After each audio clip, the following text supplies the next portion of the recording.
Freemasonry. Its name is legendary. Its origins are steeped in myth. Historically, Masonry is descended from the craft guilds of the medieval stonemasons. Mythologically, the origins of its rituals are found in the monumental building projects described in the Old Testament of the Bible, the Tower of Babel, and the Temple of Solomon. When a man joins a Masonic lodge, like the ancient craft guilds of old, he first becomes an entered apprentice, then a fellow craft, and finally a master mason. But at the end of the third degree, the new master mason is told that the master's word has been lost. There is a place and time for the master mason to discover that lost word. For the Freemason who is in search of deeper knowledge and enlightenment, there is more, much more, and his journey has only begun.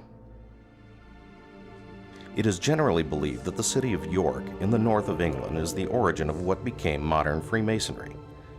The first guilds of stonemasons were organized here, possibly as early as 600 A.D. King Athelstan, Alfred the Great's grandson and the acknowledged first king of all England, chartered the first Grand Lodge of Masons at York over 1,000 years ago, in 926 A.D.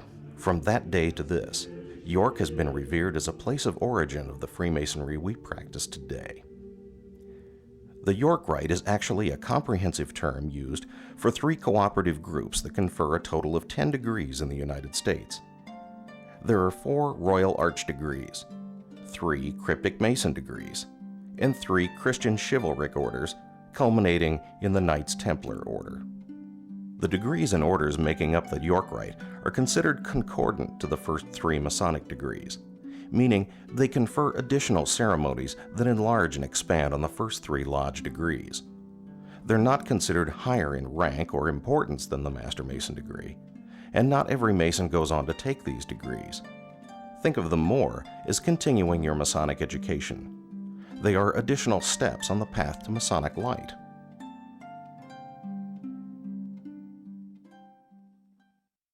The 4 degrees of the Royal Arch are the first steps within the York Rite. Since the dawn of civilization, it has been man's desire to make his mark upon the world, to leave something lasting and permanent, for a part of him to survive long after he is gone. As societies began to construct grander and more elaborate buildings, workmen who labored long and anonymously on these structures left behind their own small signature, the tiniest record of their own individual role in raising monuments that have stood for centuries.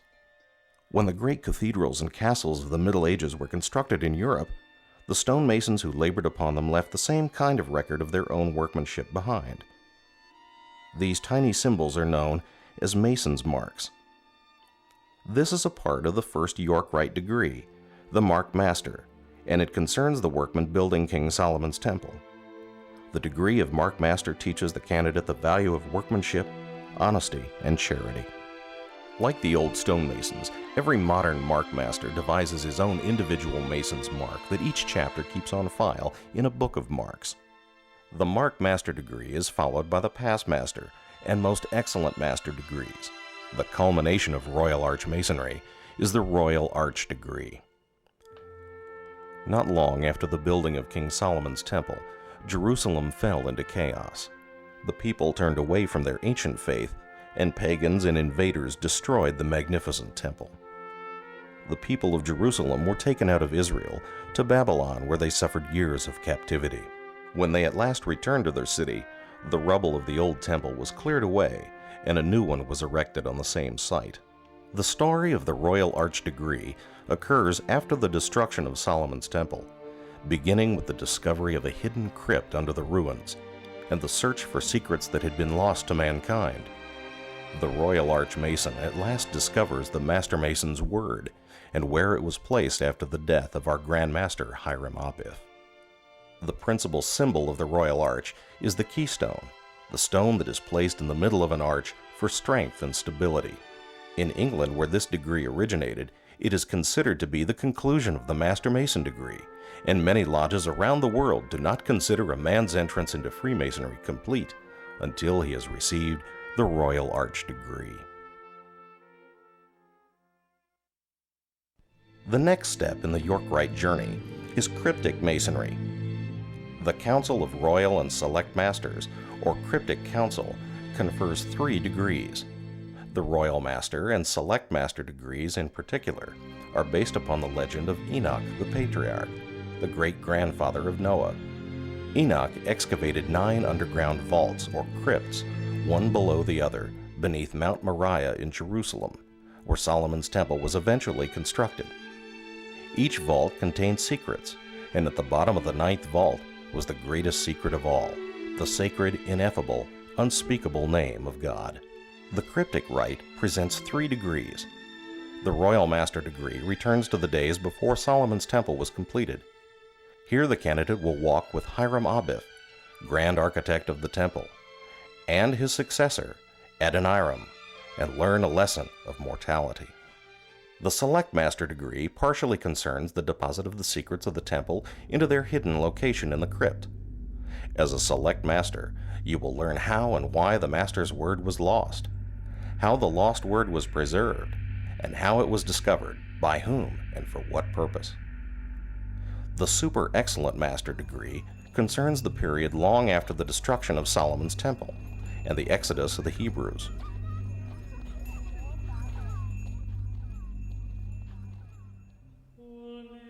In 1118, the King of Jerusalem, Baldwin II, organized the Poor Fellow Soldiers of Christ and the Temple of Solomon to protect the Christian pilgrims throughout the Holy Land. These Knights Templar, as they were more commonly known, were the first warrior monks who took vows of poverty, chastity, and obedience, and yet were renowned for their fierce courage in battle. Their formation, their deeds, their sudden destruction, and the mysteries surrounding them have created a legend that has fascinated the world for 9 centuries.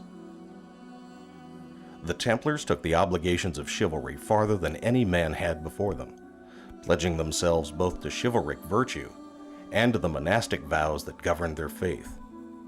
These fierce knights were bound by words that sometimes seem to have been lost to our modern society: duty, honor, fealty, courage. These are words that still ring with eternal truth in the rituals and traditions among today's Knight Templar.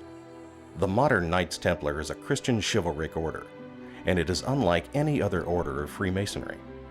It stands for the noblest principles in individual life and the highest standards of good government. Because of their 900-year tradition and heritage, the modern Knights Templar remain defenders of the faith, just as knights of old. And it is the only branch of Freemasonry that requires a Mason to be a Christian, or to agree to defend the Christian faith. In keeping with the methods of chivalry, the Knights Templar do not confer degrees. Rather, the steps in the Templar Commandery are called orders. The modern candidate is first made a Knight of the Red Cross, then a Knight of Malta, and finally dubbed a Knight Templar. Most Masons who have experienced them regard the Knight Templar Order as the most personally affecting of all the rituals in Freemasonry, and it draws on centuries of ceremony and mysterious symbolism. Today, the Knights Templar of the York Rite display their courage and goodwill by organizing fundraising activities. They support Masonic youth groups, and they raise millions of dollars for medical research and educational assistance. And their world-renowned drill teams are often the public face of Freemasonry in parades and other celebrations. York Rite Masons support many charities that help everyday people in our communities.